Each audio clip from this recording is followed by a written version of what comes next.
ಸರ್ವರಿಗೂ ನಮಸ್ಕಾರಗಳು. ಗುರುದೇವರಾಜ್ಞೆಯಂತೆ ಇವತ್ತಿನ ಮಹಾಪುರುಷರ ವ್ಯಾಖ್ಯಾನದ ಬಗ್ಗೆ ಭಗವದ್ಗೀತೆಯಲ್ಲಿ ಏನು ಹೇಳಿದ್ದಾರೆ ಅವರ ಆಜ್ಞೆಯನ್ನು ಅನುಮತಿಯನ್ನು ಪಡೆದು ಪ್ರಾರಂಭ ಆಗ್ತಾ ಇದೆ. ಗುರುವೇ ಸರ್ವಲೋಕಾನಾಂ ವಿಷಜೇ ಭವರೋಗಿನಾಂ ನಿಧಯೇ ಸರ್ವವಿದ್ಯಾನಾಂ ಶ್ರೀ ದಕ್ಷಿಣಾಮೂರ್ತಯೇ ನಮಃ. ಸದಾಶಿವಸಮಾರಂಭಾಂ ಶ್ರೀಶಂಕರಾಚಾರ್ಯ ಮಧ್ಯಮಾಂ ಅಸ್ಮದಾಚಾರ್ಯಪರ್ಯಂತಾಂ ವಂದೇ ಗುರುಪರಂಪರಾಂ. ಓಂ ನಮೋ ಭಗವತೆ ವಿರಾಜೇಶ್ವರಾಯ. ಓಂ ಶ್ರೀ ಗಣೇಶಾಯ ನಮಃ. ಓಂ ಮಹಾಸರಸ್ವತ್ಯೈ ನಮಃ. ವಸುದೇವಸುತಂ ದೇವಂ ಕಂಸಚಾಣೂರಮರ್ದನಂ ದೇವಕೀ ಪರಮಾನಂದಂ ಕೃಷ್ಣಂ ವಂದೇ ಜಗದ್ಗುರುಂ. ಮೂಕಂ ಕರೋತಿ ವಾಚಾಲಂ ಪಂಗುಂ ಲಂಘಯತೆ ಗಿರಿಂ ಯತ್ಕೃಪಾತಮಹಂ ವಂದೇ ಪರಮಾನಂದಮಾಧವಂ. ನಾರಾಯಣಂ ನಮಸ್ಕೃತ್ಯ ನರಂ ಚೈವ ನರೋತ್ತಮಂ ದೇವೀಂ ಸರಸ್ವತೀಂ ವ್ಯಾಸಂ ತತೋ ಜಯಮುದೀರಯೇತ್. ಹೋದ ಸಲ 4ನೇ ಅಧ್ಯಾಯ 28ನೇ ಶ್ಲೋಕಕ್ಕೆ ಮಹಾಪುರುಷರ ವ್ಯಾಖ್ಯಾನ ಬಂದಿತ್ತು. 29ನೇ ಶ್ಲೋಕದಿಂದ ಪ್ರಾರಂಭ ಆಗಬೇಕು. 4ನೇ ಅಧ್ಯಾಯ ಜ್ಞಾನ ಕರ್ಮ ಯೋಗ. 29th ಶ್ಲೋಕ we have to commence today. The commentary given by Mahapurushas and ಹಿಂದಿನ 2-3 ಶ್ಲೋಕಗಳಲ್ಲಿ ಇಲ್ಲಿ ಭಗವಂತ ಏನ್ ಹೇಳ್ತಾ ಇದ್ದಾನೆ, ಯಜ್ಞದ ಬಗ್ಗೆ ಹೇಳ್ತಾ ಇದ್ದ. ಎಲ್ಲ ತರದ ಯಜ್ಞಗಳು ಇದೆಯಪ್ಪ ಅರ್ಜುನ, ಎಲ್ಲ ತರದ ಯಜ್ಞಗಳಿದೆ. ಆಯಾ ಯಜ್ಞಗಳನ್ನ ಯಾವ ಭಾವದಲ್ಲಿ ನೀವು ಮಾಡ್ತೀರಿ ಆ ಥರದಲ್ಲಿ ಫಲ ಬರುತ್ತೆ. With the identity that I am the body, ಶರೀರ ಭಾವದಿಂದ ಸಂಕಲ್ಪಗಳನ್ನ ಇಟ್ಟುಕೊಂಡು, ಕೆಲವು ಕಾಮನೆಗಳನ್ನ ಇಟ್ಟುಕೊಂಡು, ನನಗೆ ಒಳ್ಳೇದಾಗ್ಲಿ, ಇಂತಹ ಫಲ ಸಿಗಲಿ, let me get this particular reward or result. So with that intention when I do certain homas or certain yajnas, then accordingly you get that reward. Lord is mentioning that. ನೀವು ಮಾಡತಕ್ಕಂಥ ಪ್ರತಿಯೊಂದು ಕರ್ಮವನ್ನು ಮೊದಲು ಯಜ್ಞ ಭಾವದಲ್ಲಿ ತಗೊಂಡ್ಬಿಡಿ. ತಗೊಂಡ ಮೇಲೆ ಇಲ್ಲಿ ಒಳಗಡೆ ಧ್ವನಿ ಏನಿದೆ, ಭಗವಂತ ಏನ್ ಹೇಳ್ತಾನೆ, ದ್ರವ್ಯ ಯಜ್ಞ ಇದೆ, ತಪೋಯಜ್ಞ ಇದೆ, ಸ್ವಾಧ್ಯಾಯ ಯಜ್ಞ ಇದೆ, ಜ್ಞಾನ ಯಜ್ಞ ಇದೆ, ಎಲ್ಲಾ ಥರದ ಯಜ್ಞಗಳಿದೆಯಪ್ಪ. ಆಯಾ ಯಜ್ಞಗಳನ್ನ ಸಾಮಾನ್ಯ ದೃಷ್ಟಿಯಿಂದ ಮಾಡಿದರೆ ಅದಕ್ಕೆ ತಕ್ಕ ಫಲಗಳು ಸಿಗುತ್ತೆ. ಆದರೆ ಯಜ್ಞ ಭಾವದಿಂದ ಮಾಡಿದರೆ ಅಂತ ಇಲ್ಲಿ ಭಗವಂತ ಹೇಳಿರೋದು. ಇಷ್ಟು ಹಿಂದಿನ 3 ಶ್ಲೋಕಗಳಲ್ಲಿ ಯಜ್ಞ ಭಾವದಿಂದ ಅಂದ್ರೆ ಭಗವಂತ ಏನ್ ಸೂಚನೆ ಕೊಡ್ತಾ ಇದ್ದಾನೆ ಅಂದ್ರೆ, ಸ್ವಾಭಿಮಾನ ರಹಿತರಾಗಿ ಶರೀರಾಭಿಮಾನವನ್ನ ಬಿಟ್ಟು, ನಾನು ಅನ್ನೋ ಭಾವವನ್ನೇ ಬಿಟ್ಟು, ಅಂದ್ರೆ ದೇಹಾಭಿಮಾನವನ್ನ ಬಿಟ್ಟು, ಈ ಜಗತ್ನಲ್ಲಿ ಬದುಕಿರೋ ತನಕ ನನಗೆ ಒಳ್ಳೇದಾಗಲಿ ಅನ್ನೋದು ಒಂದು ಭಾವ. ಈ ಜಗತ್ನಲ್ಲಿ ನಾನು ಬದುಕಿರೋ ತನಕ ನನಗೆ ಒಳ್ಳೇದೇ ಆಗಬೇಕು, ನಂತರ ಮರಣ ಹೊಂದಿದ ಮೇಲೆ ನನಗೆ ಸರಿಯಾದ ಸದ್ಗತಿ ಸಿಗಬೇಕು, ಸ್ವರ್ಗವೇ ಪ್ರಾಪ್ತಿಯಾಗಬೇಕು, ನರಕ ಅಲ್ಲ. ಅನಂತರ ನನಗೆ ಮತ್ತೆ ಮುಂದೆ ಹುಟ್ಟೋದಾದರೆ ಮತ್ತೆ ಉತ್ತಮ ಜನ್ಮವೇ ಬರಬೇಕು. ಇವೆಲ್ಲ ನಮ್ಮ ಮನಸ್ಸಿನ ಆಸೆಗಳು. So all that is done is to get abhyudaya, a good reward, to earn punya in this birth, so that it is carried to the next birth, so that we go to the heaven and enjoy. So with that intention, yajnas are performed. Accordingly, we get the benefits. But if you go beyond that bhava, ಆ ಭಾವವನ್ನು ಬಿಟ್ಟು, ಶರೀರ ಭಾವವನ್ನು ಬಿಟ್ಟು, ಎಲ್ಲ ಕರ್ಮಗಳನ್ನ ದೇಹದಾರಿಯಾಗಿ ಬಂದಿರತಕ್ಕಂಥ ಈ ಶರೀರ ಏನಿದೆಯೋ, ತನಗೆ ಪ್ರಾಪ್ತಿಯಾಗಿರ್ತಕ್ಕಂಥ ಪ್ರಾರಬ್ಧದಲ್ಲಿರ್ತಕ್ಕಂಥ ಆಯುಷ್ಯ ಮುಗಿಯುವವರೆಗೆ, ಮರಣ ಬರುವವರೆಗೆ, ಯಾರಿಗೆ ದೇಹಕ್ಕೆ ಎಲ್ಲ ಕರ್ಮಗಳನ್ನ ಆಯಾ ಇಂದ್ರಿಯಗಳು ಮಾಡ್ತಾ ಇದ್ದಾವೆ. ನಾನೇನೂ ಮಾಡ್ತಾ ಇಲ್ಲ, ನಾನು ನಿಷ್ಕ್ರಿಯ. ಮಾಡುವುದೆಲ್ಲವೂ ಭಗವಂತನಿಗೋಸ್ಕರ ನಡೀತಾ ಇದೆ, ಒಳಗಡೆ ಕೂತಿರೋ ಭಗವಂತನೇ ಮಾಡಿಸ್ತಾ ಇದ್ದಾನೆ ಅನ್ನೋದು 2ನೇ ಭಾವ. ಅಥವಾ ನಾನು ಏನು ಮಾಡ್ತಾ ಇದ್ದೇನೆ ಅದೆಲ್ಲವೂ ಭಗವಂತನಿಗೋಸ್ಕರ ಮಾಡ್ತಾ ಇದ್ದೇನೆ, ನನ್ನ ಸ್ವಾರ್ಥ ಏನೂ ಇಲ್ಲ ಅನ್ನೋದು ಮತ್ತೊಂದು ಭಾವ. ಅಂದ್ರೆ ಸ್ವಾರ್ಥರಹಿತವಾಗಿ ನಮ್ಮ ಎಲ್ಲ ಕರ್ಮಗಳನ್ನ ಭಗವಂತನಿಗೆ ಅರ್ಪಣೆ ಮಾಡೋದಿದೆಯಲ್ಲ, ಫಲ ಏನಾದರೂ ಬರಲಿ ಭಗವಂತನಿಗೆ ಬಿಟ್ಟ ವಿಷಯ, ಆ ಭಾವದಿಂದ ಮಾಡೋದಿದೆಯಲ್ಲ ಅದು ನಿಜವಾದ ಯಜ್ಞ ಅನ್ನೋದು ಒಳಭಾವ. The insight Lord is hinting how you should take every action of yours in the yajna sense. That is a real yajna, that is a real dravya yajna, that is a real tapo yajna, that is a real tapas, that is a real meditation, and that is a real swadhyaya yajna. So that is what he hinted. Now in the next two shlokas, again he is talking about slightly shift in the focus. Again he is talking about pranayama yajna, control of the breath, vital breath. How yogis, sadhakas, especially hatha yogis, raja yogis, during their early part of the sadhana to reach God, how they practice pranayama. What is the importance of pranayama or pranayama yoga? Again in the next two shlokas. ಪ್ರಾಣಾಯಾಮದ ಬಗ್ಗೆ ಮತ್ತೆ ಭಗವಂತ ಹೇಳ್ತಾ ಇದ್ದಾನೆ. ಇದು ಯಾಕೆ ಹೇಳ್ತಾ ಇದ್ದಾನೆ ಅದರಲ್ಲಿ ಒಂದು ಸೂಚನೆ ಇದೆ. ಅಪಾನೇ ಜುಹ್ವತಿ ಪ್ರಾಣಂ ಪ್ರಾಣೇ ಪಾನಂ ತಥಾ ಪರೆ ಪ್ರಾಣಾಪಾನ ಗತಿರುದ್ಧ್ವಾ ಪ್ರಾಣಾಯಾಮ ಪರಾಯಣಾಃ. ಅಪಾನೇ ಜುಹ್ವತಿ ಪ್ರಾಣಂ, Lord says.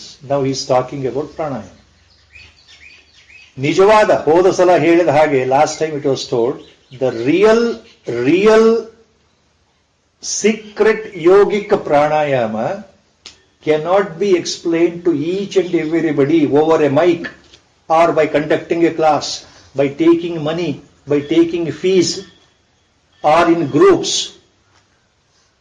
The real yogic pranayama, what Lord is referring here, it is a taught to a deserving disciple, a qualified disciple who in this birth is qualified to receive that secret weapon called yogic pranayama.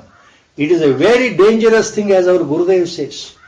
So a Brahmajnani Guru, expert in pranayama, a Rajayogi expert in pranayama, a real master in pranayama will not teach that yogic pranayama to everyone. Long back it was told, our Gurudev has made this very clear. You remember, you read his Scientist Search for Truth. Our Gurudev initially started his sadhana with pranayama only. Most of us may not remember his life history written, and certain things he has not written there. What he told me, one example, right from the age of 5 he told me, which is not there in the book. It is not there in Scientist Search for Truth, his autobiography. Right from the age of 5, he told me he was doing all the asanas. 64 different asanas are there in Yoga Kriya, physical asanas. 64 ಆಸನಗಳು ನಾನು ಮಾಡ್ತಾ ಇದ್ದೆ, ನನಗೆ ಗೊತ್ತಿಲ್ಲದೆ ಮಾಡ್ತಾ ಇದ್ದೆ. ನನಗೆ ಗೊತ್ತೇ ಇಲ್ಲ, 5 ವರ್ಷ 4 ವರ್ಷ 5 ವರ್ಷದ ಹುಡುಗ ಆವಾಗಿಂದ ಮಾಡ್ತಾ ಇದ್ದೆ. ಮನೆಯಿಂದ ಹೊರಗಡೆ ಹೋಗಿ ಎದುರುಗಡೆ ಇರ್ತಕ್ಕಂಥ ಒಂದು ಸಣ್ಣ ನದಿ ಹಳ್ಳದ ತೀರದಲ್ಲಿ ಕೂತ್ಕೊಂಡು ಮಾಡ್ತಾ ಇದ್ದೆ. ಮನೆಯವರಿಗೆ ಗೊತ್ತೇ ಆಗ್ತಾ ಇರಲಿಲ್ಲ. That is what our Gurudev. So he became expert in pranayama later. That is how the sadhana started. So he is an authority on pranayama, our Gurudev. So he only told all these things. Pranayama, real pranayama is not meant for all. Number one, even especially the real yogic pranayama is not meant for householders. It is meant for celibate brahmacharis who are young in the age. ಪ್ರಾಣಾಯಾಮ ನಿಜವಾಗಲೂ ಸಾಧನೆ ಆಗಬೇಕು ಅಂದ್ರೆ ಸಣ್ಣ ವಯಸ್ಸಲ್ಲಿ ಆಗಬೇಕು. 15 ವರ್ಷ 20 ವರ್ಷದಲ್ಲೇ ಶುರು ಆಗಬೇಕು, ಅಥವಾ 20-25 ವರ್ಷದಲ್ಲಿ ಹೊರತು 30 ವರ್ಷ ಆದ್ಮೇಲೆ 40 ವರ್ಷ ಆದ್ಮೇಲೆ 50 ವರ್ಷ ಆದ್ಮೇಲೆ ಮದುವೆ ಆದ್ಮೇಲೆ ಮಕ್ಕಳಾದ್ಮೇಲೆ ಪ್ರಾಣಾಯಾಮ ಕಲಿತೀನಿ ಗುರುಗಳೇ ಕಲಿಸ್ಕೊಡಿ ಅಂದ್ರೆ ಗುರುಗಳು ಹೇಳ್ಕೊಡಲ್ಲ. That's what he said. Because it is so powerful. This yogic pranayama is so powerful because it directly controls your mind and also it gives you lot of siddhis. ಪ್ರಾಣ ಸಂಚಾರ ಕ್ರಮಗಳನ್ನು ಸರಿಯಾಗಿ ಅರ್ಥ ಮಾಡಿಕೊಂಡು ಸಂಯಮ ಮಾಡೋದಿದೆಯಲ್ಲ, ಆ ಪಂಚ ಪ್ರಾಣಗಳನ್ನು ಸಂಯಮ ಮಾಡೋದು, concentrating and controlling, establishing mastery and victory over the 5 pranas in the body. So any organ of your body can be rectified, can be controlled, can be magnified and so many siddhis will come to you automatically. He has mentioned only 1 or 2 points in Scientist Search for Truth.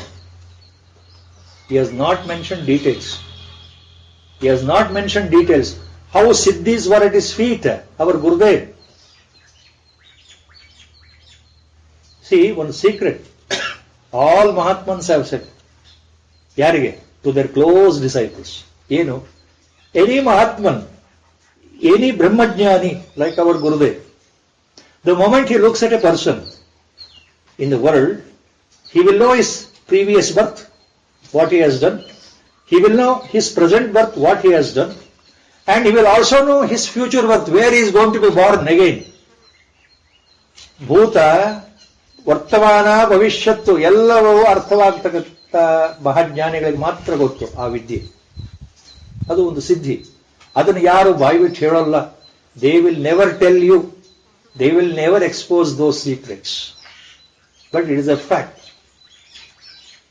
So that is how our Gurudev said. So real pranayama is so important. It is directly, it will take your mind is purified and controlled. ಮನಸ್ಸಿನ ಶುದ್ಧತೆಗೆ ಪ್ರಾಣಾಯಾಮ ಬಹಳ ಬೇಗ ಸಹಕಾರಿಯಾಗುತ್ತೆ. ಆ ಮನಸ್ಸು ಶುದ್ಧಿ ಹೋಗೋದಕ್ಕೆ, ಶುದ್ಧವಾಗಲಿಕ್ಕೆ ಉಸಿರಿನ ನಿಯಂತ್ರಣ ಇದೆಯಲ್ಲ, ಆ ಶಕ್ತಿ ಸಂಚಯನ. So energy gets accumulated in your body in a perfect way. And that results in ultimately purity of the mind. And that results ultimately at a proper time ಜ್ಞಾನ. ಅಂದ್ರೆ ಪ್ರಾಣಾಯಾಮ ಯಾಕೆ ಮಾಡಬೇಕು ಅಂದ್ರೆ ಜ್ಞಾನೋತ್ಪತ್ತಿಗೆ ಸಹಕಾರಿಯಾಗತ್ತೆ ಅನ್ನೋ ದೃಷ್ಟಿ. It helps ultimately to reach the final goal. But majority may not reach because they may get stuck in the middle only. When some powers are coming into the hand, they start exposing it, they are exhibiting it. ಕೈಗೆ ಇದು ಬಹಳ ಸುಲಭದ ಮಾತು ಅಂತ ನಮ್ಮ ಗುರುಗಳು ಹೇಳ್ತಾರೆ. ಇದು ಸಿದ್ಧಿಗಳ ಆಸೆ ಇದ್ರೆ ಪ್ರಾಣಾಯಾಮದಲ್ಲಿ ಬಹಳ ಬೇಗ ಬಂದ್ಬಿಡುತ್ತೆ. ಪ್ರಾಣಾಯಾಮ ಮಾಡ್ತಾ, ಪ್ರಾಣಾಯಾಮವನ್ನು ನೀವು ಕಲಿತಾ, ಆಚರಣೆ ಮಾಡ್ತಾ, ಅದನ್ನ ಸರಿಯಾಗಿ ಮಾಡ್ತಾ ಹೋದ್ರೆ ಬಹಳ ಬೇಗ ನಿಮಗೆ ಸಿದ್ಧಿಗಳ ಪ್ರಾಪ್ತಿಯಾಗತ್ತೆ. ಆ ಪ್ರಾಣಾಯಾಮ ಸಹಿತವಾದ ಧ್ಯಾನದಲ್ಲಿ ಸಿದ್ಧಿಗಳ ದರ್ಶನ ಆಗ್ಬಿಡುತ್ತೆ. ಅದೇನು ಕಷ್ಟ ಅಲ್ಲ. ಕಷ್ಟ ಅಲ್ಲ ಅಂದ್ರೆ with the determination you can get all those siddhis and powers. That is how majority. But the real difference, Brahmajnani is not after siddhis. They are not after siddhis. They know it's the testing time. That is how Vishnu Maya is testing, by offering all the powers. If you go beyond that, if you control the mind further, then siddhis will subside and you reach the Paramapada, Jnanotpatti. Once you attain jnana, what happens? Again those siddhis are at your feet only, begging anytime. ಒಬ್ಬ ಜ್ಞಾನಿಯು ತೋರಿಸ್ತಕ್ಕಂತಹ ಒಂದು ಪವಾಡ, ಒಬ್ಬ ಸಾಧಾರಣ ಸಿದ್ಧ ಪುರುಷ ಯೋಗಿ ತೋರಿಸೋ ಪವಾಡಕ್ಕೂ ವ್ಯತ್ಯಾಸ ಇದೆ. ಒಬ್ಬ ಸಾಧಾರಣ ಯೋಗಿ ಜ್ಞಾನವನ್ನು ಹೊಂದದೆ ಏನು ಪವಾಡಗಳನ್ನು ತೋರಿಸ್ತಾನೆ, ಅಲ್ಲಿ ಆತನ ಅಹಂಕಾರ ಅಡಗಿದೆ. ಜಗತ್ತಿನಲ್ಲಿ ನಾನು ಪ್ರಸಿದ್ಧನಾಗಬೇಕು, ಜನಗಳು ನನಗೆ ಮನ್ನಣೆ ಕೊಡಬೇಕು, ನನಗೆ ಎಲ್ಲವೂ ಬರಬೇಕು, ಗೌರವ ಸಿಗಬೇಕು, ಐಶ್ವರ್ಯ ಸಿಗಬೇಕು, ಒಳ್ಳೆ ಪದವಿ ಸಿಗಬೇಕು ಅನ್ನೋ ಆಸೆ ಇದ್ದಾಗ ಪವಾಡ ಪ್ರದರ್ಶನ. ಯಾವ ಆಸೆಗಳು ಇಲ್ಲದೆ ಇರತಕ್ಕಂಥ ಬ್ರಹ್ಮಜ್ಞಾನಿಗೆ ಯಾವುದೋ ಒಂದು ದೈವ ಸಂಕಲ್ಪದ ಮೂಲಕ ಯಾರೋ ಒಬ್ಬರಿಗೆ ಅನುಕೂಲ ಮಾಡಬೇಕು ಅಂತ ತಾನೇ ತಾನಾಗಿ ಸಹಜವಾಗಿ ಒಂದು ಆಸೆ ಪರಮಾತ್ಮನ ಸಂಕಲ್ಪದ ಮೂಲಕ ಬಂದ್ರೆ ಅಲ್ಲಿ ಅದು ಪವಾಡ ಆಗ್ಬಿಡುತ್ತೆ. ಆದರೆ ನಾನು ಈ ಪವಾಡ ಮಾಡಿದೆ ಅಂತ ಯಾವ ಜ್ಞಾನಿಯೋ ಹೇಳೋದಿಲ್ಲ. ನೋ ರಿಯಲ್ ಜ್ಞಾನಿ will say that I have shown this miracle or I am in possession of this miracle. How many times this has been told? So this is what Lord is hinting here, real pranayama sadhana. Apane juhvati pranam, prane panam tatha pare. So the real yogis, juhvati pranam apane, they sacrifice prana into apana. They sacrifice prana shakti into apana shakti. Apane juhvati pranam. Prane apanam apare. In some other yogis, sacrifice prana into apana. Both are vice versa. You offer prana into apana, that is one type. And ಅಪಾನ into ಪ್ರಾಣ is another type. ಇಷ್ಟಂದ್ರೆ ನಮ್ಗೇನು ಅರ್ಥ ಆಗಬೇಕು? ಪರಮಾತ್ಮ ಹೇಳ್ತಾ ಇದ್ದಾನಪ್ಪ, 2 line ಉತ್ತರ ಇದೆ ಅದಕ್ಕೆ. ಅಪಾನೇ ಜುಹ್ವತೆ ಪ್ರಾಣಂ ಪ್ರಾಣೇ ಪಾನಂ ತಥಾ ಪರೆ. We can explain in one sentence. Some yogis, real yogis, sacrifice, they do homa. ಯಾವುದು? ಪ್ರಾಣ ಶಕ್ತಿ ಇಂಟು ಅಪಾನ ಶಕ್ತಿ. Some others sacrifice, offer ಅಪಾನ ಶಕ್ತಿ ಇಂಟು ಪ್ರಾಣ ಶಕ್ತಿ. That is the explanation. ನಮಗೇನು ಅರ್ಥ ಆಯಿತು? ಕೆಲವು ಯೋಗಿಗಳು ಪ್ರಾಣದಲ್ಲಿ ಅಪಾನವನ್ನು ಹೋಮ ಮಾಡ್ತಾರೆ, ಅಪಾನದಲ್ಲಿ ಪ್ರಾಣವನ್ನು ಹೋಮ ಮಾಡ್ತಾರೆ. ನಮಗೇನು ಅರ್ಥ ಆಯಿತು? ಏನು ಅರ್ಥ ಆಗಲಿಲ್ಲ. ಶಬ್ದಗಳು ಅಷ್ಟೇ, ಪ್ರಾಣ ಅಪಾನ. ನಾವು ಎಲ್ಲೋ ಸಣ್ಣ ವಯಸ್ಸಲ್ಲಿ ಕೇಳಿದ್ದೀವಿ, ಏನು? ಪಂಚಪ್ರಾಣಗಳು. All that some of us we have heard the name ಪಂಚಪ್ರಾಣಗಳು, 5 pranas, that is all. Beyond that, what are those 5 panchapranas? We don't know. We will never know. We will know only by Guru's grace. See why the word panchaprana is used? The same prana shakti, the vital force, the cosmic force, whatever English names, they are inadequate. Prana shakti, ಚೈತನ್ಯಮಯವಾದಂತಹ ಪ್ರಾಣಶಕ್ತಿ, ಅಗಾಧವಾದಂತಹ ಪ್ರಾಣಶಕ್ತಿ ಅಂತ ಏನಿದೆಯಲ್ಲ ದೇಹದಲ್ಲಿ, ಆ ಪ್ರಾಣಶಕ್ತಿ ಇರೋದ್ರಿಂದಲೇ ಇದು ಜೀವ ಅಂತ ಅನ್ಸ್ಕೊಳ್ಳುತ್ತೆ. The body is called living because of the pranashakti. The body is performing all the functions of the 5 senses, including the mental vrittis, including thinking, reasoning, discrimination, all such mental vrittis because of prana shakti. The moment prana shakti is not there, all these things gone. Body becomes jada, mind becomes jada, buddhi becomes jada. ಎಲ್ಲವೂ ಅನಿತ್ಯ. ಪ್ರಾಣಶಕ್ತಿ ಇರೋದ್ರಿಂದಲೇ ಅವು ವ್ಯವಹಾರ. They are acting because of pranashakti. ಏನು ಪಂಚಪ್ರಾಣಗಳು ಅಂದ್ರೆ? ಪಂಚಪ್ರಾಣ ಅಂತ ಅರ್ಥ ಆದರೆ ಮೊದಲು ಈ ಲೈನ್ ಅರ್ಥ ಆಗುತ್ತೆ, ಭಗವಂತ ಏನ್ ಹೇಳ್ತಾ ಇದ್ದಾನೆ. When I don't understand what is panchaprana and their function, basically this Bhagavad Gita becomes, as our Gurudev used to say, very difficult to understand. The same prana shakti, depending on its vyapara, vritti, depending on its position of action in the body, in Paramartha, in Vedanta, 5 classifications have been conducted, given. ಪ್ರಾಣ ಶಕ್ತಿ ಒಂದೇ ಆದ್ರೂನು, ಹೇಗೆ ಭಗವಂತ ಒಬ್ಬನೇ ಇದ್ರು ನಾವು ಬೇರೆ ಬೇರೆ ಹೆಸರಿನಲ್ಲಿ ಕರಿತೇವಲ್ಲ, ರಾಮ, ಲಕ್ಷ್ಮಣ, ಆಂಜನೇಯ, ಗಣಪತಿ, ದುರ್ಗೆ, ಚಂಡಿ, ಚಾಮುಂಡಿ, ಪಾರ್ವತಿ, ಶಿವ, ಹಾಗೆ ಪ್ರಾಣಶಕ್ತಿ ಒಂದ್ರೆ ಅದು ಅದಕ್ಕೆ 5 ಹೆಸರುಗಳಿದೆ. ಯಾಕೆಂದ್ರೆ ಕಾರ್ಯವೈಖರಿ ಬೇರೆ, ವ್ಯತ್ಯಾಸ ಸಣ್ಣಕ್ಕಿರೋದ್ರಿಂದ ಆ ಹೆಸರುಗಳು ಬರುತ್ತೆ. ಯಾವುದು? ಪ್ರಾಣ ಮೊದಲನೇ ಹೆಸರು, then apana second name, then samana third name, then vyana fourth name, then Udana, 5th name. Remember, they are not in the same order, but the 5 different prana shaktis. Prana, Apana, Samana, Vyana, Udana. Again 5 names. So Pancha Prana. Again confusion is there for us. Why these names? What are their basic point? Prana, basic word, Prana, Prana Shakti, Vedanta says, it basically resides in heart region. ದೇಹದ ಅನಾಹತ ಚಕ್ರದಲ್ಲಿ ಅದರ ವಾಸ, ದೇಹದ ಹೃದಯ ಭಾಗದಲ್ಲಿ ಅದು ವಾಸ. Pranashakti runs between heart and the nose. ಅಂದ್ರೆ ನಾಸಿಕ ಮತ್ತು ಮುಖ ಮತ್ತು ಹೃದಯ ಈ ಭಾಗದಲ್ಲಿ ಅದಕ್ಕೆ ಶಕ್ತಿ ಸಂಚಯನ. ಯಾವ ಶಕ್ತಿ ಓಡಾಡ್ತಾ ಇದೆಯಲ್ಲ ಅದು ಪ್ರಾಣ.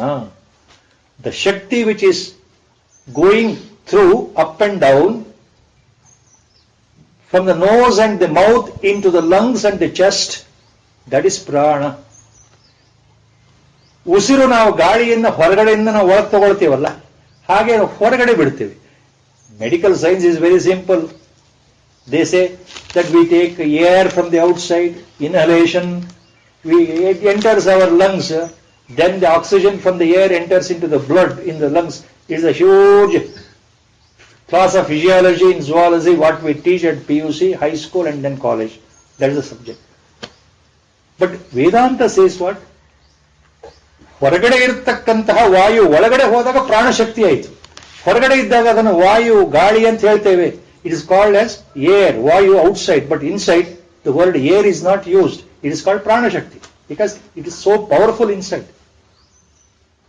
So prana is a one which enters our lungs and comes out. ಉಸಿರಿನ ಕ್ರಿಯೆನಲ್ಲಿ ಆಗ್ತಾ ಇದೆಯಲ್ಲ ಅದು ಪ್ರಾಣ. ಉಸಿರಾಟದಲ್ಲಿ ಏನು ಆಗ್ತಾ ಇದೆಯಲ್ಲ ಅದು ಪ್ರಾಣ. Inhalation, exhalation is prana, prana shakti. That is called prana.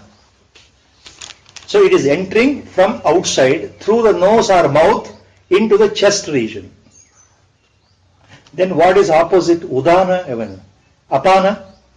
Apana is that prana shakti, that force, that invisible shakti which resides at navel region and below. ನಮ್ಮ ನಾಭಿ ಪ್ರದೇಶದಿಂದ ಕೆಳಭಾಗದಲ್ಲಿ ಮೂಲಾಧಾರದವರೆಗೆ ಇರತಕ್ಕಂಥ ಯಾವ ಶಕ್ತಿ ಪ್ರಾಣಶಕ್ತಿ ಸಂಚಾರ ಇದೆಯಲ್ಲ ಅದು ಅಪಾನ ಶಕ್ತಿ. It is running down. Apana shakti is basically present between navel region and muladhara region. The downward region, its movement is always downward and it goes out through the anus. ಗುದದ್ವಾರದಿಂದ ಹೊರಗಡೆ ಹೋಗುತ್ತೆ ಆ ಶಕ್ತಿ, ಅಥವಾ ಮಲವನ್ನು ಹೊರಗೆ ಹಾಕತ್ತೆ. Your defecation happens by this shakti only. And ಮೂತ್ರದ್ವಾರದಿಂದ ಹೊರಗಡೆ ಹೋಗುತ್ತೆ. The urination happens by this force, apana. So apana, the work of apana shakti is mainly visarjana, excretion, the force with which you excrete body fluids including semen, then urine and stools. So every day when we go for stools, motion, every day when we go for urination, when a man after marriage discharges semen, all that is due to apana shakti. Apana is downward movement. Then what is vyana? Vyanascharati sarvashah. Prashnopanishad says, Vyanascharati sarvashah. Vyanaha charati sarvashaha. Vyana shakti is that shakti, that prana shakti, that vital force pervading the whole body. ನಮ್ಮ ದೇಹದ ತಲೆಯಿಂದ ಕಾಲಿನವರೆಗೆ, ಕೂದಲಿನಿಂದ ಅಂಗುಷ್ಠದವರೆಗೆ ಇಡೀ ದೇಹದಲ್ಲಿ ಸಂಚಾರ ಮಾಡತಕ್ಕಂತಹ ಶಕ್ತಿ, ಇಡೀ ದೇಹಕ್ಕೆ ಶಕ್ತಿಯನ್ನು ಕೊಡತಕ್ಕಂಥದ್ದು ಯಾವುದಿದೆಯೋ ಅದು ವ್ಯಾನ. ವ್ಯಾನಶ್ಚರತಿ ಸರ್ವಶಃ. Then what is samana? Annam nayati samanah. Samana shakti is that shakti concentrated in your jataragni or intestine or navel region. ಹೃದಯದಿಂದ ಹೊಕ್ಕಳಿನ ತನಕ ಇರತಕ್ಕಂಥ ಈ ದೇಹದ ಮಧ್ಯಭಾಗದಲ್ಲಿ ಯಾವ ಶಕ್ತಿ ಇದೆಯಲ್ಲ ಅದು ಸಮಾನ. What is the function? It mainly helps in process of digestion, process of assimilation, and process of circulation of the digested food with energy to all parts of the body. Whatever we eat enters intestine. From intestine through the blood, digested food has to reach all parts of the body. It is medical science, biology. ವೇದಾಂತ ಅದನ್ನೇ ಮೊದಲು ಏನು ಹೇಳ್ಬಿಟ್ಟಿದೆ, ಈ ನಿಮ್ಮ ಜಠರದಲ್ಲಿ ಇರತಕ್ಕಂತಹ ಶಕ್ತಿ ಇದೆಯಲ್ಲ ಅದು ಏನ್ ಮಾಡುತ್ತೆ, ನಿಮ್ಮ ಅನ್ನರಸವನ್ನ ದೇಹದ ಎಲ್ಲಾ ಭಾಗಕ್ಕೆ ಸಮವಾಗಿ ಹಂಚುತ್ತೆ. ಸಮಾನವಾಗಿ, equally it distributes your annarasa, means shakti, energy, the food energy, that is samana. So prana upward movement mainly, apana downward movement. Downward movement andre it also includes gas formation and the common English word we use. Adhovayu, after one particular age, it is well prominent in male individuals, medical science says, not prominent in female individuals, body anatomy. After you reach 60 or 70, gas formation is very common, and the gas goes out through the anus. ಗುದದ್ವಾರದಿಂದ ಹೊರಗಡೆ ಬರುತ್ತಲ್ಲ ವಾಯು, ಅಧೋ ವಾಯು, ಅದು ಅಪಾನ ಶಕ್ತಿ. Samana from the intestine region, ಜಠರಾಗ್ನಿಯಲ್ಲಿ ಉತ್ಪತ್ತಿ ಆದಂತಹ ಶಕ್ತಿ ಏನ್ ಮಾಡುತ್ತೆ ಅಂದ್ರೆ ಎಲ್ಲ ಅನ್ನರಸವನ್ನು ದೇಹದ ಎಲ್ಲಾ ಭಾಗಕ್ಕೆ ಹಂಚು. Carries the food energy to all parts of body. Then what is another one we left out? Udana. Udana ಉದಾನ ಅಂದ್ರೆ ಯಾವುದು? It is opposite to apana. Udana is only upward thrust. Udana resides in the kantha pradesha between neck region and the head region. That is is area of operation. ಉದಾನ ಎಲ್ಲಿರುತ್ತೆ ಅಂದ್ರೆ ಕಂಠ ಪ್ರದೇಶದಿಂದ ತಲೆಯ ಭಾಗದವರೆಗೆ ಅದರ ಸಂಚಾರ. ಅದರ ಕೆಲಸ ಏನು? ಮೇಲ್ಮುಖವಾಗಿ ತಗೊಂಡು ಹೋಗೋದು, ಶಕ್ತಿಯನ್ನ ಮೇಲ್ಮುಖವಾಗಿ ತಗೊಂಡು ಹೋಗೋದು. Upward movement. ಯಾವುದು upward movement? What is that udana shakti? Every one of us we experience, but we don't know that is due to udana shakti. ಯಾವುದು? ಚೆನ್ನಾಗಿ ಊಟ ಮಾಡಿದಾಗ ಡರ್ಕಿ ಹೊಡಿತೀವಲ್ಲ, ತೇಗ್ ಬರುತ್ತೆ. What do we call in English? Belching, burping, no sound. That indicates that my stomach is full. No more food. We do. Without your knowledge, involuntary sound, you cannot control when it comes. That is belching or burping. So, forcibly, the sound emanates and the air goes out through the mouth or nose. That's one method. Udana. Second is, without your knowledge, you sneeze. Scene ಬಂದ್ಬಿಡುತ್ತೆ. Sneezing along with cough. Air forcibly goes out. Udana Shakti. That is the Shakti which creates. See how it is important. We don't know. The God's creation marvel ಎಷ್ಟು ಚೆನ್ನಾಗಿದೆ ಅಂದ್ರೆ, if we don't have Udana Shakti, we will not survive even for one day. Do you know this medical history, medical secret? In the medical language, what we say, in biology class when we teach what we say, that food pipe, wind pipe are running parallel, one behind the other in the neck region. Opening into the food pipe, food enters. Opening into the wind pipe, air enters. They are side by side, parallelly running. Both openings are there. ಅನ್ನನಾಳ, ಶ್ವಾಸನಾಳ ಎರಡು ಒಂದರ ಪಕ್ಕದಲ್ಲಿ ಒಂದರ ಹಿಂದೆ ಒಂದಿದೆ. ಅದು ಎರಡು open ಆಗಿದೆ. By chance, if a small food particle, even a drop of water, everyone's experience, ಯೋಚನೆ ಮಾಡಿ, a drop of water or a small food particle while eating, without our knowledge, if it enters the windpipe, it is covered by a covering called epiglottis. By chance it is open and then food drops in, small particle, or a water liquid drops in. What happens? We don't know. ಆದ್ರೆ ಏನಾಗುತ್ತೆ, ಒಂದೇಟಿಗೆ ತಿನ್ಬೇಕಾರ ಉಸಿರು ಕಟ್ಟೋಯ್ತು, ಇಲ್ಲಿ ಸಿಕ್ಕಾಕೊಳ್ತು, ಉಸಿರು ಸಿಕ್ಕಾಕೊಳ್ತು ಅಂತೀವಿ, ಹೌದಾ? ಜೋರಾಗಿ ಕೆಮ್ತೀವಿ. So ಆ ಸಿಕ್ಕಾಕೊಂಡಿರ್ತಕ್ಕಂಥ ಆಹಾರದ ಕಾರಣ ಹೊರಗೆ ಬರೋವರೆಗೂ ಕೆಮ್ಮು ನಿಲ್ಲಲ್ಲ. That is severe coughing, automatic. Every one of us we have experienced while eating. That is Udana Shakti. ಆ ಶಕ್ತಿ ಅದು ಹೊರಗೆ ಹಾಕುತ್ತೆ. It throws out, because unwanted, other than air, nothing should enter windpipe. Automatic response. Science ಒಳಗೆ ಬೇಕಾದ ಹೆಸರು, reflex action, involuntary action, forget all those words. This is udana Shakti.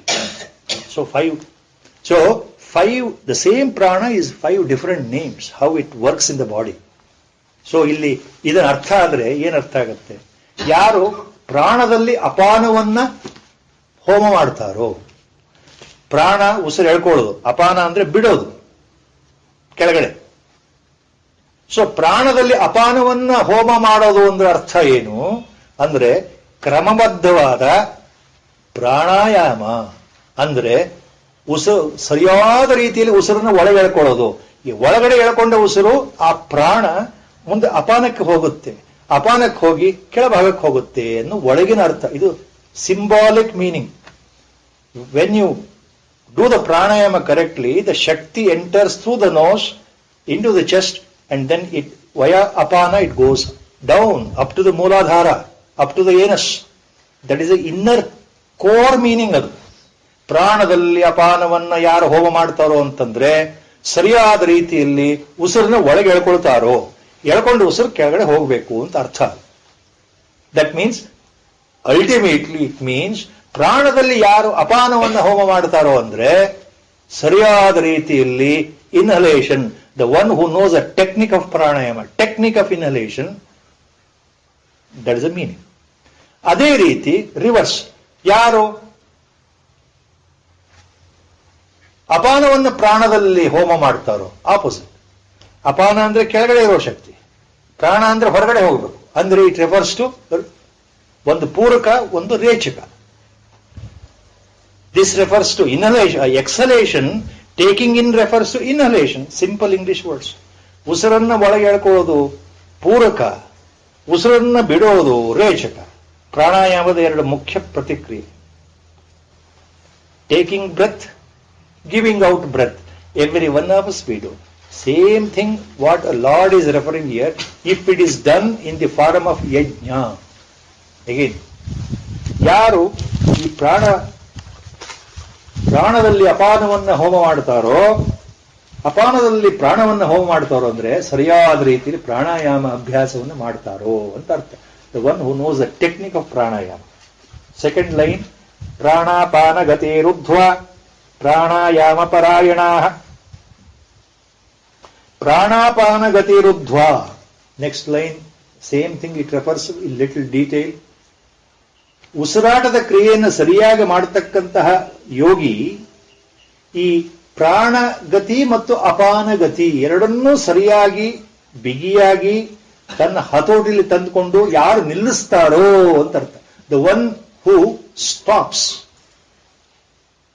inhalation and exhalation, where the breath, the air, vital air is held inside completely. After inhalation, no exhalation.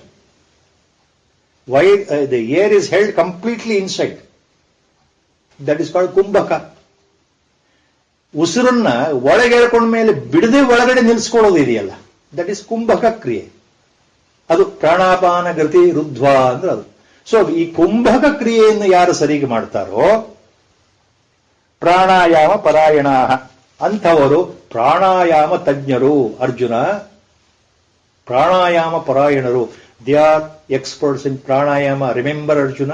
So what he is ultimately referring in this shloka, he is extolling the virtue of a real yogic pranayama as a ಯಜ್ಞ.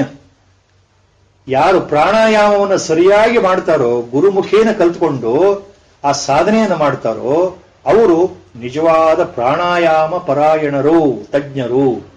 ಅವರೂ ನನ್ನನ್ನು ಸೇರ್ತಾರೆ ಅಂತ ಮುಂದೆ ಬರುತ್ತೆ. ಅದು ಒಂದು ಯಜ್ಞವೇ ಆಗುತ್ತೆ, ಅವರು ಜ್ಞಾನವನ್ನೇ ಪಡೀತಾರೆ ಅನ್ನೋ ಅರ್ಥ. So that is what he is hinting it. ಪ್ರಾಣಾಪಾನ ಗತಿರುದ್ಧ್ವ ಪ್ರಾಣಾಯಾಮ ಪರಾಯಣ. ಇಲ್ಲಿ he is hinting it kumbhaka. ಕುಂಭಕ ಅಂದ್ರೆ ರಿಟೆನ್ಷನ್ ಆಫ್ ಬ್ರೆತ್ ಇನ್ಸೈಡ್. ಕುಂಭಕದಲ್ಲಿ ನಿಜವಾದ ಪ್ರಾಣಾಯಾಮದಲ್ಲಿ ಸೋಪಾನ ಕ್ರಮದಲ್ಲಿ ಗುರುಗಳು ಹೇಳುವಾಗೆ ಎರಡು ತರ ಕುಂಭಕ ಬರುತ್ತೆ. ಮೊದಲು ಅಂತರ್ಕುಂಭಕವನ್ನ ಸರಿಯಾಗಿ ಪಾಲನೆ ಮಾಡಬೇಕು. ಅದು ಸಿದ್ಧಿ ಆದ ಮೇಲೆ ಬಾಹ್ಯ ಕುಂಭಕವನ್ನ ಪಾಲನೆ ಮಾಡಬೇಕು ನಿಜವಾದ ಪ್ರಾಣಾಯಾಮದಲ್ಲಿ ಅಂತ ನಮ್ಮ ಗುರುಗಳು ಹೇಳಿದರು. ಪ್ರಾಣಾಯಾಮ ಕ್ರಿಯೆನೇ ಒಂದು ದೊಡ್ಡ ವಿಧಿ. The basic, last time it was told, the basic step in the pranayama, yogic pranayama, is in the ratio of 1:4:2. It should be doubled later into 2:8:4. 1:4:2 is the basic ratio. 1 second inhalation time, 4 second retention. In 2 seconds, ಎಕ್ಸಲೇಷನ್. 1 ಸೆಕೆಂಡ್ನಲ್ಲಿ ನಾವು 1 second ಪೂರ್ತಿಯಾಗಿ ಉಸಿರನ್ನ ಒಳಗೆ ಸರಿಯಾಗಿ ಹೇಳ್ಕೊಳ್ಳೋದು, ವ್ಯತ್ಯಾಸ ಆಗಬಾರ್ದು. Time ಅಂದ್ರೆ time. 1 second ನಾವು ಹೇಳ್ಕೊಂಡ್ರೆ, ಉಸಿರು ಹೇಳ್ಕೊಳ್ಳೋದು ಕರೆಕ್ಟಾಗಿ 1 ಸೆಕೆಂಡ್ ಲೆಕ್ಕ ಹಾಕೊಂಡು ಹೇಳ್ಕೊಂಡ್ರೆ 4 ಸೆಕೆಂಡ್ ಒಳಗಡೆ ಇರಬೇಕು, ಅದು ಬಿಡಬಾರ್ದು ಹೊರಗಡೆ. ಸಿಂಪಲ್. 2 ಸೆಕೆಂಡ್ ನಲ್ಲಿ ಬಿಡಬೇಕು. Inhale in 1 second, full time, retain for 4 seconds, full time, give out in 2 seconds. This is the basic ratio, pranayama. 1:4:2. It will be doubled to same ratio, 2:8:4. Treble to 4:64. I'm very poor in mathematics. 1:4:2 ratio if you treble it. ಇದನ್ನು ಮಾಡ್ತಾ ಹೋಗೋದು next step. So ಇದು yogic ಪ್ರಾಣಾಯಾಮ ಎಲ್ಲ ಹೆಜ್ಜೆ ಅದು it should happen by guru's grace in his presence only. He will guide it properly. Otherwise it will lead to lot of problem. Last time it was told. ಇದು ಈ ಸಾಧನೆಯಲ್ಲಿ next step ಯಾವುದು? Antara kumbhaka is retention inside. Then bahirkumbhaka. Once you give out the air, ಉಸಿರನ್ನ ಬಿಟ್ಟ ಮೇಲೆ ಮತ್ತೆ ಉಸಿರು ಹೇಳ್ಕೊಳ್ಬೇಕಲ್ವಾ? ಉಸಿರನ್ನ ಬಿಟ್ಟ ಮೇಲೆ ಹಾಗೆ ಇರೋದು, ಉಸಿರು ಹೇಳ್ಕೊಳ್ಳೋದೇನೆ. That is bahya kumbhaka. The air will not enter in to the emptied lungs. After deep exhalation you don't do inhalation at all. ಒಳಗಡೆ ಹೇಳ್ಕೊಳ್ಳೋದು ಇಲ್ಲ, ಸುಮ್ಮನೆ ಕೂತ್ಕೊಳ್ಳೋದು, ಅದು ಬಾಹ್ಯ ಕುಂಭಕ. ಹೀಗೆ ಪ್ರತಿಯೊಂದಕ್ಕೂ ಒಂದೊಂದು ಸ್ಟೆಪ್ ಇದೆ. ಅದು ಗುರುಮುಖೇನ ಅರ್ಥ ಆಗಬೇಕು, ಗುರುಮುಖೇನ ಕಲಿಬೇಕು. ನಾವು ಪುಸ್ತಕ ನೋಡಿ ಮಾಡೋದಲ್ಲ. And this cannot be taught in a open class because it is one to one basis. ಒಬ್ಬ ಶಿಷ್ಯನಿಗೆ ಗುರು ಕೂತ್ಕೊಂಡು ಆ ಒಂದು ಸಮಯದಲ್ಲಿ ಮಾತ್ರ ಹೇಳ್ಕೊಡ್ತಾನೆ, ಅದನ್ನು ನೋಡ್ತಾನೆ ಅವನು ಹೇಗೆ ಮಾಡ್ತಾ ಇದ್ದಾನೆ. It is always one to one basis. That is what our Gurudev said. That is why it should not be practised by all. One simple example I'll give to make it very what our Gurudev said. How we don't know antashte. How secrets are there. One small example. Please remember all these things Guru has taught me. Not the pranayama technique, but these secrets of pranayama. Normally, we don't know when we normal breathing, when we give out the air from the nose, the force with which it travels down ಹೊರಗಡೆ. ನಾವು ಗಾಳಿಯನ್ನ ಉಸಿರಾಟಲ್ಲಿ ಬಿಡ್ತೀವಲ್ಲ ಮೂಗಿನಿಂದ, ಅದು ಎಷ್ಟು ದೂರ ಹೋಗುತ್ತೆ ಅಂದ್ರೆ normally 12 ಅಂಗುಲ, the length of 12 fingers side by side put together. This is 4 plus 4, 8 fingers. Another 4 fingers, 12 fingers.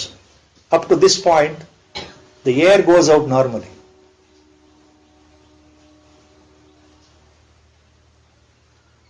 Normally, variations are there according to the age and health of the body.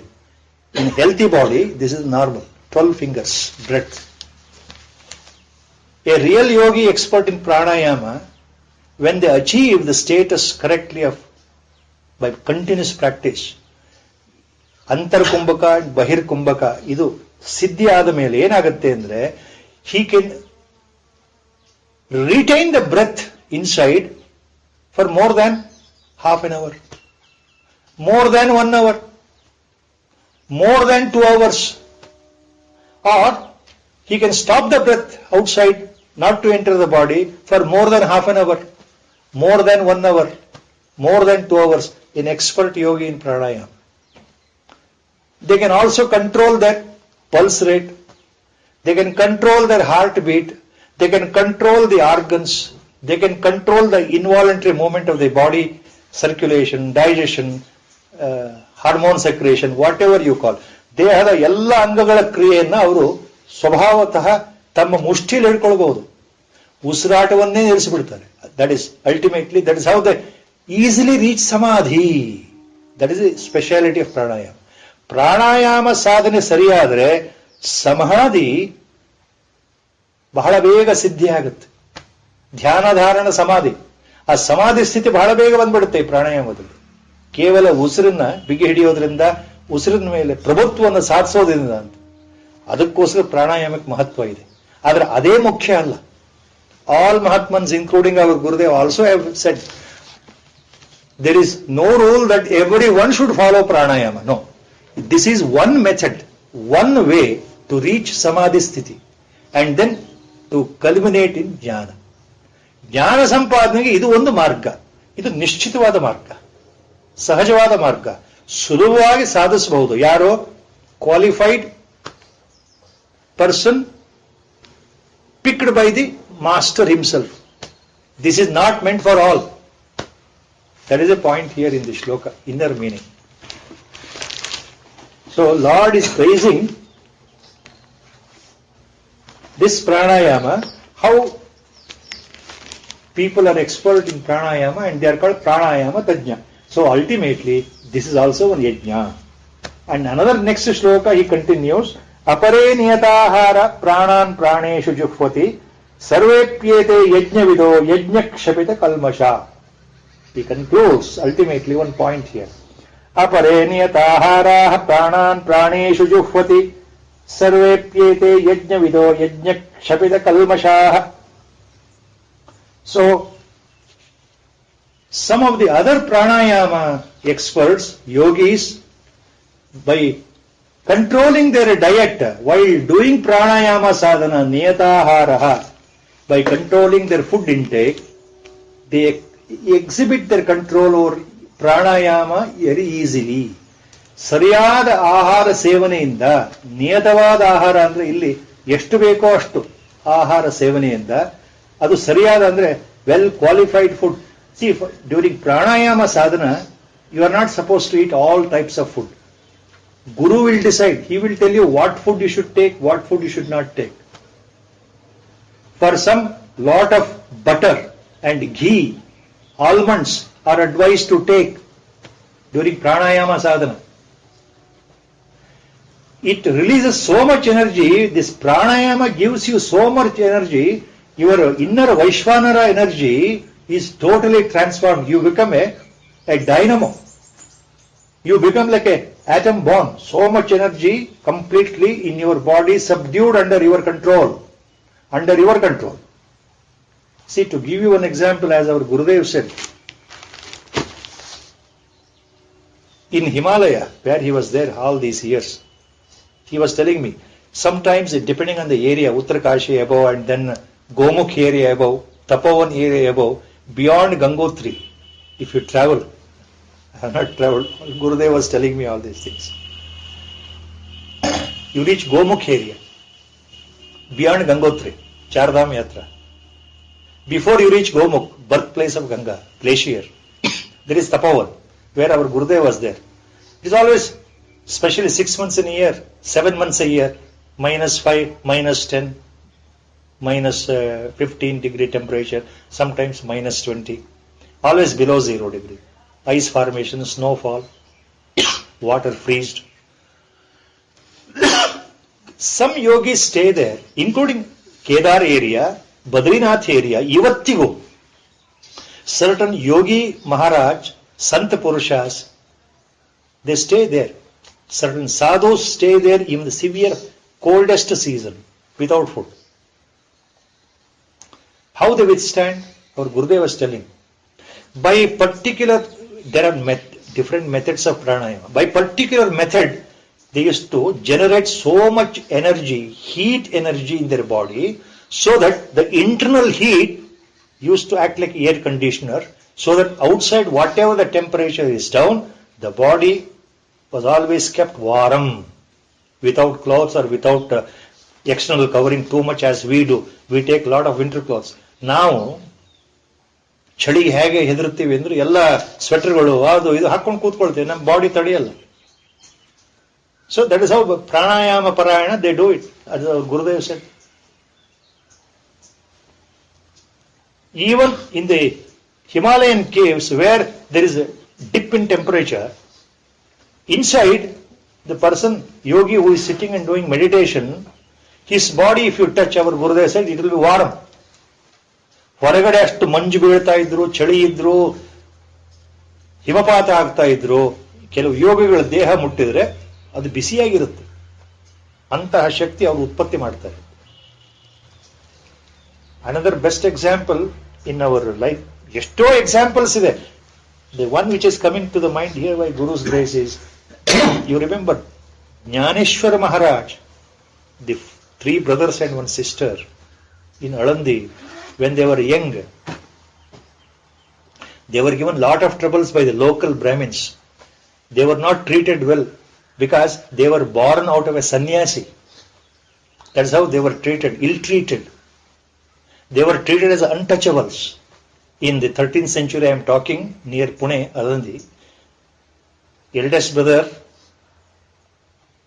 Nivruttinath, next Jnaneshwar Maharaj, next Sopan Dev, last sister Muktabai. So once what happened?